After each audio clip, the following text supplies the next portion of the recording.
चिंतामणि प्रकर सद्मस्कल्प वृक्षा लक्षामृते सुरवीर अभिपालयन्तम।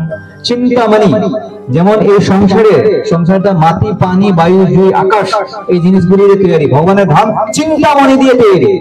ভগবানের ধামটা কি দিয়ে তৈরি হচ্ছে? চিন্তামণি। চিন্তামণি মানে পরশমণি। পরশমণি বুঝতে পারেন তো? পরশমণি মানে হচ্ছে পরশমণি যে লোহার সঙ্গে লোহা টাচ করে দেন, লোহাটা কি হয়ে যাবে? সোনা হয়ে যাবে। কাকে লাগে পরশমণি? কে কে চায় পরশমণি? আমরা দিব আজকে। হ্যাঁ, কাকে লাগে পরশমণি? লাগালে কি হয়ে যাবে? লোহাটা কি হয়ে যাবে? সোনা। সব কালীকোলা সব মানে ধনী হয়ে যাবে, কেউ আর গরিব থাকবে না। হ্যাঁ, চাই না আপনারা? লাগে না? পরশমণি লাগে না? আপনি চাই না? আমরা দিব তো। আমরা প্রভু নিয়ে আসে, এক ব্যাগ নিয়ে এসে ইন্দ্রপ্রভু। একবার একজন ব্রাহ্মণ ছিলেন, ঠিক আছে? তো ব্রাহ্মণের মেয়ে বড় হয়ে গেছে, বিয়া দিতে লাগে। ব্রাহ্মণরা গরিব থাকে, তো ওরা তো ধন উপার্জন করার সময় পায় না। ওরা বৈদিক শাস্ত্র মানুষকে বৈদিক জ্ঞান প্রদান করে কখন ধন উপার্জন করবো? ভগবান যা দেয় সেই দিয়ে ওরা চলে থাকে।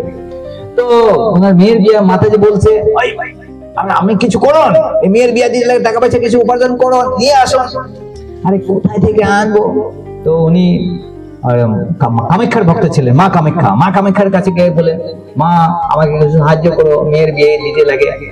তো মা বললেন, তুমি এক কাজ করো, তুমি ওই বারাণসীতে যাও। বারাণসীতে আমার কি আছেন, আমার পতিদেব থাকে, ওনার কাছে যাও, উনি তোমাকে সহায়তা করবেন। তো ব্রাহ্মণ কোথায় চলে গেলেন? এখন বারাণসী চলে গেলেন। সেখানে শিব ঠাকুরের আরাধনা করলেন। বললেন, ঠাকুর আমাকে একটু সাহায্য করুন, আমার মেয়ের বিয়ে দিতে লাগে। তো ঠাকুর বললেন, তুমি একটা কাজ করো, আমার কাছে তো এমন কিছু জিনিস নেই। ওই বৃন্দাবনে একটা বাবাজি থাকে, বৃন্দাবনের একজন বাবাজি আছে, বাবাজির কাছে একটা কি আছে? পরশমণি আছে। তুমি সেই পরশমণিটা ওনাকে ইয়ে করো, ওনাকে যদি তুমি করো, জিজ্ঞাসা করো, উনি তোমাকে দিয়ে দিবে। তো বৃন্দাবনে চলে গেলেন। বৃন্দাবনে চলে যাওয়ার পর দেখেন যে এখন বাবাজি, ওনার নাম ছিলেন, কি নাম ছিলেন বাবাজির? বাবাজির নাম কি ছিল ভক্তরা? শ্রীল সনাতন গোস্বামী। কি ছিল? শ্রীল সনাতন গোস্বামী, আমাদের সরল গোস্বামীর মধ্যে একজন। ওই সনাতন গোস্বামী তপস্যা করেছিলেন, জপ করেছিলেন। তখন ওই ব্রাহ্মণ গিয়ে বললেন, বলে আমি শুনেছি আপনার কাছে একটা ভালো জিনিস রয়েছে। বলে কি জিনিস? বলে পরশমণি, সেটা আমাকে দিয়ে দাও। তখন সনাতন গোস্বামী বললেন, ওই যে ডাস্টবিনটা আছে, জাবড়াগুলি আছে সেখানে ভিতরে, সেখানে আছে, তুমি নিয়ে যাও। একদম গিয়ে জাবড়াগুলি এরকম করে করে করে করে একদম পরশমণিটা পেয়ে গেছি। আর পরশমণি নিয়ে চলে যাচ্ছে। একটু দূর যাওয়ার পরে ভাবছেন, এইটা কি ভালো জিনিস, এটা যে অত ভালো জিনিস এই জাবড়ার ভিতরে কেন রেখেছিলাম? ও বাবাজি আমাকে কি করছে? ঠাগিয়েছে। বাবাজি আমাকে কি করছে?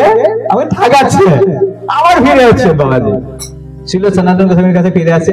শ্রীল সনাতন গোস্বামীকে বললেন, বাবাজি সত্য করে বলুন তো, এটা যদি অত ভালো জিনিস পরশমণিটা আপনি জাবড়ার সঙ্গে কেন রেখেছিলেন? তখন শ্রীল সনাতন গোস্বামী বললেন, কি তুমি কি ভালো জিনিস পেতে চাও? তোমাকে লাগে তার থেকে ভালো জিনিস লাগে? বলে হ্যাঁ আমি পেতে চাই। তাহলে একটা কাজ করো, তুমি পরশমণিটা নিয়ে যমুনার জলে ফেলে দাও। আর যমুনার জলে ফেলে তুমি কি করো? যমুনার জলে স্নান করো। স্নান করে তুমি ফিরে আসলে, তারপর ফিরে আসলে তারপর ওনাকে বসায়, তারপরে শ্রীল সনাতন গোস্বামী ওনাকে কি করলেন? মন্ত্র প্রদান করলেন। কি মন্ত্র প্রদান করলেন? আমার সঙ্গে বলবেন, হরে কৃষ্ণ হরে কৃষ্ণ কৃষ্ণ কৃষ্ণ হরে হরে, হরে রাম রাম রাম হরে হরে। তো এই যে জড়দেবের পরশমণি, তার থেকে একটা বড় পরশমণি রয়েছে, এটা হচ্ছে ভগবানের নাম। ভগবানের নাম আপনারা চাই না? নাম চিন্তামণি। ভগবানের নাম হচ্ছেন কি? পরশমণি থেকেও বড় চিন্তামণি। আমরা এই জড়জগতের পরশমণি চাই না, আমরা কি চাই? ভগবানের নাম।